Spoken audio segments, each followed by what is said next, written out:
Okay, so we're on chapter 4, and the opening image is on the left-hand side of that image is a limestone area, a karst area in the South Island of New Zealand.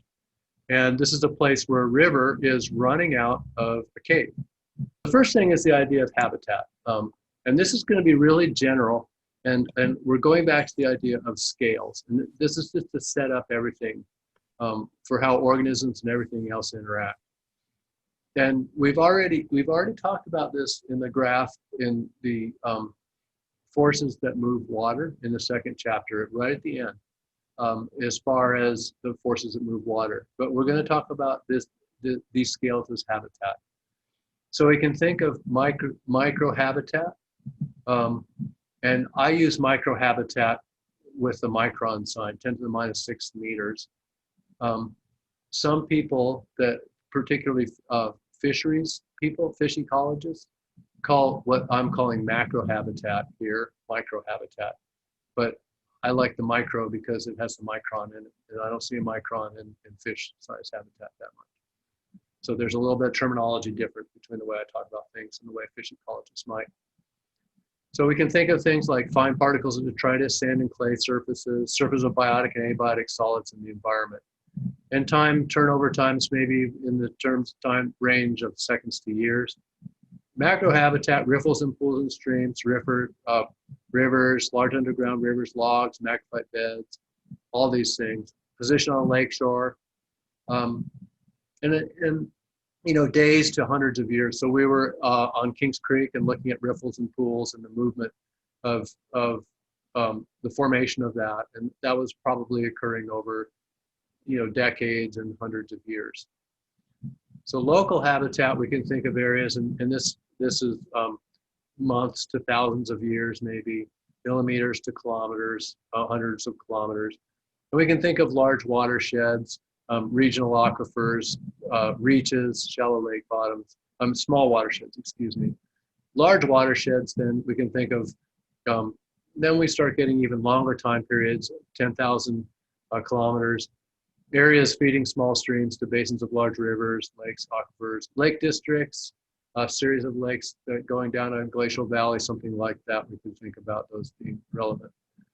And then landscape, which now these two, landscape and continent, can be considered macro scale things. What we'll talk about in the very last chapter, mosaics of local habitats or watersheds. And across a continent, a composite of large drainage basin and aquifers. So, you know, comparison of the Mississippi River Valley to the Columbia River Valley or something like that. I want you to be thinking, we experience the world at the scale that we experience it, but the beauty of science is the ability to experience the world in other scales, right? That we can see the world in other ways. So how do we see, for example, microhabitat, microns to millimeters? What tool do we use to observe at that scale? Microscopes? Yeah, microscopes, right? Electron microscopes, we can get down to nanometers.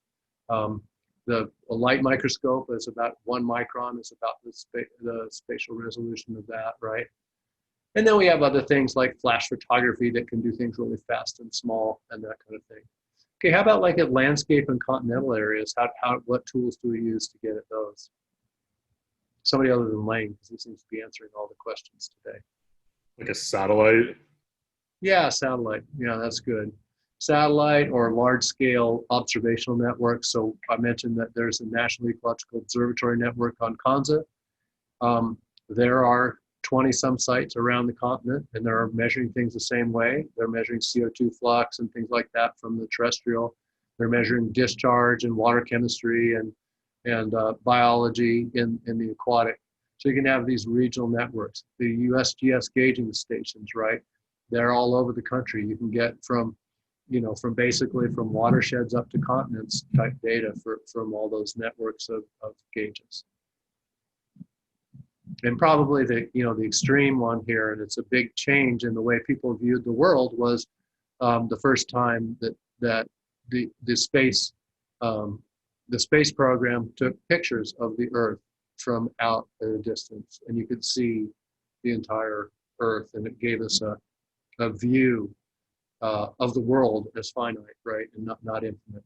And that changed the way much of humanity viewed the world, not including the flat earthers, right, because they're somewhere else and they think that that's made up for some reason, but there's all that stuff. Okay, so hydrologic cycle. So there's some terminology in here that's important, and you should probably know it. Most of this you probably already know. But what drives evaporation from the ocean and drives the hydrologic cycle? Basically, energy source that pumps that pumps water through the hydrologic cycle.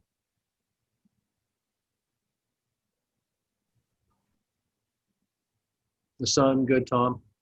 Yeah, so the sun, it takes a lot of energy to evaporate water. Remember, we talked about the properties of water, and because those hydrogen bonds has a huge heat of fusion required. So it takes a lot of energy to do that. And then when the water evaporates and it's up in the atmosphere, it's gained potential energy, right? Because it's physically up here, and the sun then is moving the water against what opposing force? And that's what gives it potential energy. The gravity? Exactly. Perfect. A simple question, probably too simple for many of you. Right, so the sun moves water against gravity, and it pumps it up into the atmosphere. Then eventually it falls again with precipitation. In addition, the sun is also continuously moving moisture off of the terrestrial systems as well through the process of evapotranspiration. So plants transpire, but if it doesn't go through plants, it evaporates. So that's what evapotranspiration. So those are the things that are going up into the atmosphere. Precipitation comes back. It can run off its surface flow. It can infiltrate into the ground. It can percolate down into the ground, deeper into the groundwater.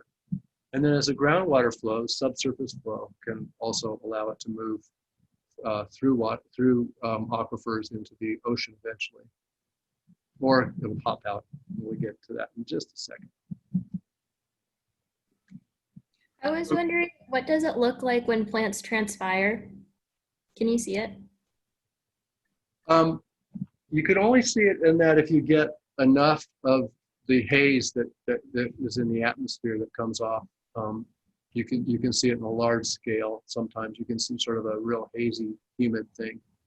And the other way you can see it is that if you have a microscope and you can look at plant leaves and their stomates open up, right, when they're transpiring, but when they're trying to save water, their stomates close again. So you can see it on a microscopic level.